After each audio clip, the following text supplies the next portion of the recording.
Assalamualaikum teman-teman. Di video kali ini masih sama aku ya, Usul Fatimah.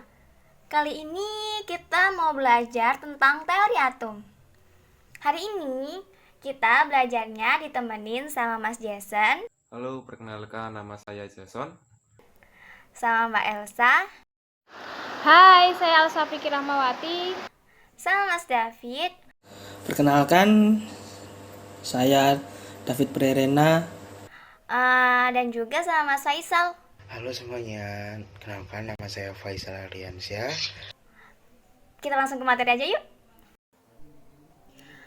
Atom adalah suatu satuan dasar materi yang terdiri atas inti atom serta awan elektron bermuatan negatif yang mengelilinginya. Inti atom terdiri atas proton yang bermuatan positif dan neutron yang bermuatan netral, kecuali pada inti hidrogen 1 yang tidak memiliki neutron. Kita lanjut ke macam-macam atom ya. Saya akan menjelaskan materi atom Dalton. Oke, jadi atom Dalton adalah teori paling tua mengenai penjelasan tentang atom. Jadi nama Dalton itu guys ya, nama Dalton itu diambil dari si penemu. Nah, ini si penemu mengatakan bahwa Dalton menjelaskan bahwa atom merupakan suatu zat yang tidak bisa dibagi-bagi lagi. Selanjutnya ada teori atom Dalton adalah teori mengenai atom yang dikemukakan oleh ilmuwan berkebangsaan Inggris. Nah, ini nama aslinya dari Dalton ini adalah John Dalton. Ini ditemukan pada tahun 1808. Mengemukakan teorinya tentang materi atom yang dipublikasikan dalam A New System of Chemical Physiology. Berdasarkan penelitian dan hasil-hasil perbandingan, Dalton menyimpulkan sebagai berikut. Jadi ini penjelasan dari Dalton tentang atomnya. Yang pertama, materi terdiri dari atas atom yang tidak dapat dibagi lagi. Yang kedua, semua atom dari unsur kimia tertentu memiliki massa dan sifat yang sama. Ketiga, unsur kimia yang berbeda akan memiliki jenis atom yang berbeda. Keempat, selama reaksi kimia, atom-atomnya hanya dapat bergabung dan dipecah menjadi atom-atom yang terpisah. Tetapi, atom tidak dapat dihancurkan dan tidak dapat diubah selama reaksi kimia tersebut. Yang terakhir ada suatu senyawa terbentuk dari unsur-unsurnya melalui penggabungan atom tidak sejenis dengan perbandingan yang sederhana. Ini ada contoh dari atom Dalton. Kelihatan ya. Nah, jadi contohnya seperti ini.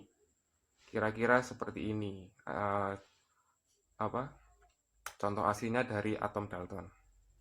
Sekian, terima kasih. Saya akan menjelaskan tentang teori atom dari J.J. Thomson. Di dalam teori atom J.J. Thomson, terdapat elektron-elektron yang terbesar secara merata di dalam bola yang bermuatan positif. Keadaan tersebut dianalogikan seperti roti kismis, di mana elektron-elektron diibaratkan seperti kismis yang terbesar di seluruh bagian roti. Kelebihan dan kekurangannya. Yang pertama, kelebihannya menjelaskan adanya elektron dan muatan listrik negatif pada atom. Kekurangannya, yang pertama, tidak dapat menjelaskan penyebab perbedaan atom. Yang kedua, tidak bisa menjelaskan adanya gelombang elektromagnetik yang dipancarkan oleh atom. Yang ketiga, tidak bisa menjelaskan asal muatan positif di atom. Di sini saya akan mengibaratkan teori atom J.J. Thomson dengan roti good time, yaitu di sini ada rotinya dan coklatnya, yaitu coklatnya diibaratkan sebagai kismisnya yang terdapat elektron-elektron. Saya kali ini akan menjelaskan sedikit pengertian tentang atom Rutherford.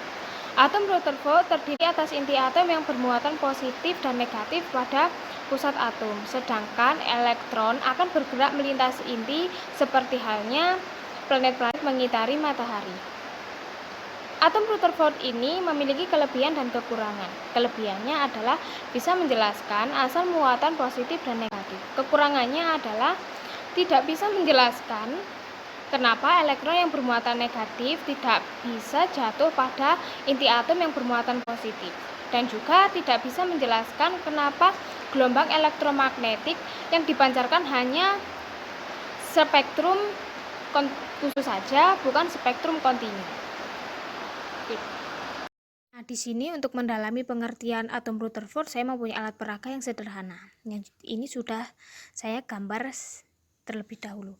Anggap saja yang bulat-bulat ini adalah atom emas yang sudah di zoom ribuan kali. Kemudian atom emas ini dianggap ditembakkan sinar alfa. Anggap saja yang warna biru ini adalah sinar alfa ya. Ini adalah ditembakkan sinar alfa.